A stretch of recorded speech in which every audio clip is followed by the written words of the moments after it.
Live from Fargo and serving you on TV, online, and on the go. This is Valley News Live at noon. Our overnight and morning storms brought some major damage to the Southern Valley, especially in Wahpeton. Trees fell on top of power lines and snapped the power poles in half. That shut down streets while crews worked to fix it. Other trees and branches around town were no match for the winds, and people today will have their work cut out for them. Lake Region Electric Co-op is still reporting some widespread outages. About 3,700 customers are without power around Pelican Rapids, Fergus Falls, and into Lakes Country. Power has been restored to most other parts of our area. Meanwhile, taking that live look outside, take a look right there. That's still some rain that we're seeing on the Skycam. For what we can expect for the rest of our day after a rocky overnight and morning, let's head on over to First Alert Storm Team meteorologist Lisa Green.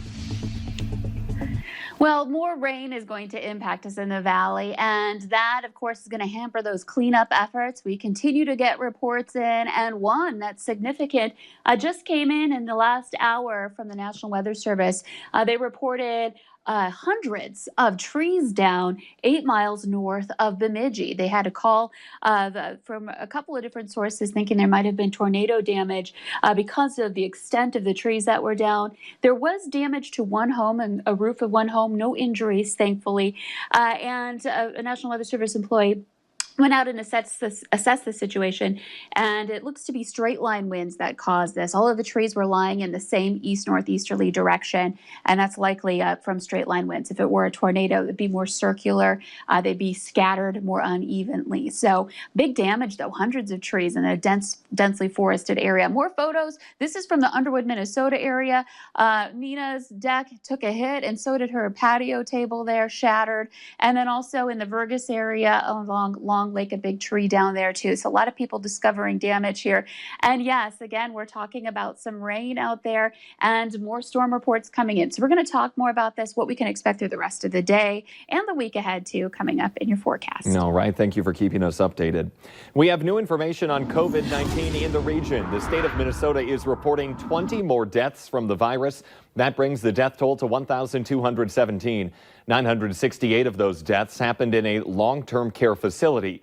307 new cases are being reported today, bringing the active case count to 3,085.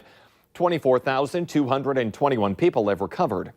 The North Dakota Department of Health is reporting 22 new positive COVID-19 cases in the state, bringing the active case count to 379.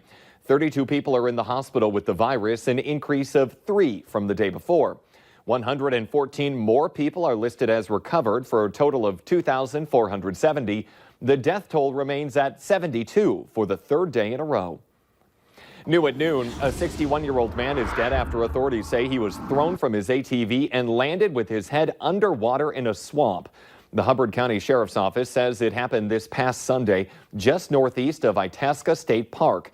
Authorities say it appears that Timmy White from LaPorte, Minnesota, hit the ditch with his ATV and then rolled and ended in the swamp. LaPorte was not wearing a helmet and he was declared dead at the scene. The North Dakota Bureau of Criminal Investigations is looking into the death of an inmate at the Rolette County Jail. The inmate died on June 4th while behind bars for disorderly conduct and resisting arrest. The sheriff for that county says the inmate was medically cleared before going to the jail cell. The identity of the person has not been released. Cause of death is also unknown. The body is undergoing an autopsy. A federal judge in North Dakota has approved a plan for handling mail-in ballots with questionable voter signatures. Today's primary is done exclusively by mail due to concerns over the coronavirus outbreak. The plan approved is the result of a lawsuit that challenged a state law requiring a match between a signature on an absentee ballot and the voter's signature on his or her ballot application. A voter has to go to meet with the vote canvassing board to confirm the legitimacy of his or her signature. The funeral for George Floyd is happening right now in Houston, Texas. This is a live look, and we do have more of that over on KVLY. Now, Floyd is the man who died during an arrest in Minneapolis, sparking outrage across the nation. And we will have live coverage of this, like I said, on KVLY, also ValleyNewsLive.com and the VNL News app.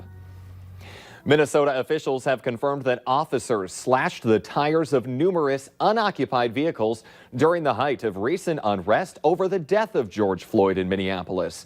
The Minnesota Department of Public Safety spokesman Bruce Gordon said troopers cut the tires in order to stop vehicles from driving dangerously and at high speeds in and around protesters and law enforcement.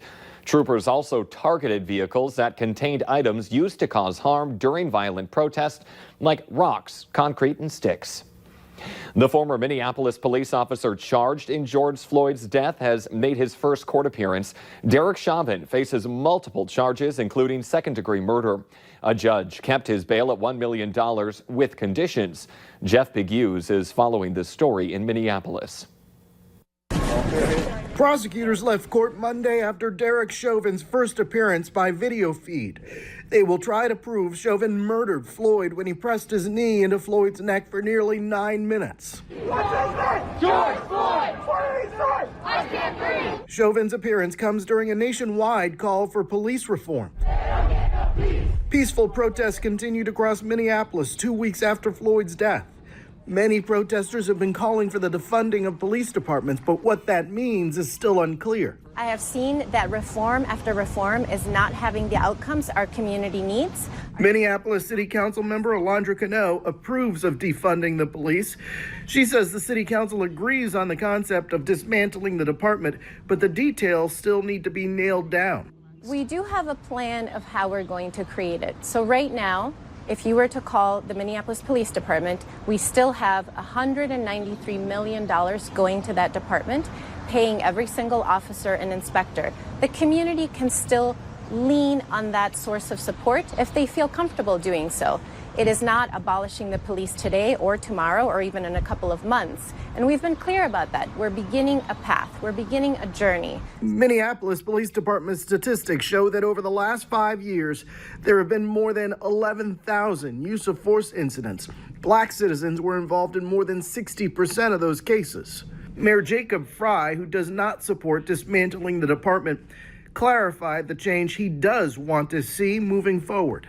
We need to see a culture shift in the department. A big part of seeing that culture shift through is being able to both discipline as well as terminate individuals who have had some form of wrongful conduct. And while the mayor here doesn't support breaking up the police department, those who do are moving ahead, but with few answers to important questions like how would this new model stand up to a terrorist attack or an active shooter situation? Jeff Begay, CBS News, Minneapolis. 3 other police officers involved with the incident are also being charged. All 3 face aiding and abetting, second-degree murder, and second-degree manslaughter. U.S. employers laid off 7.7 million workers in April. The Labor Department also said that job openings plummeted and hiring all but disappeared in that month. The number of available jobs fell 16% from March to 5 million. Hires declined 31% to 3.5 million. Hiring did rebound in May, though, as 2.5 million jobs were added. The government said in a separate report, that is. Experts say it will likely take time for the economy to return to its pre-coronavirus health. Coming up here at noon, on the road again. As Americans are hesitant to hit the skies to travel, more are turning to RVs. We learn more about their spike in sales. But next, Lisa Green is in with what we need to know about our gloomy and rainy Tuesday forecast.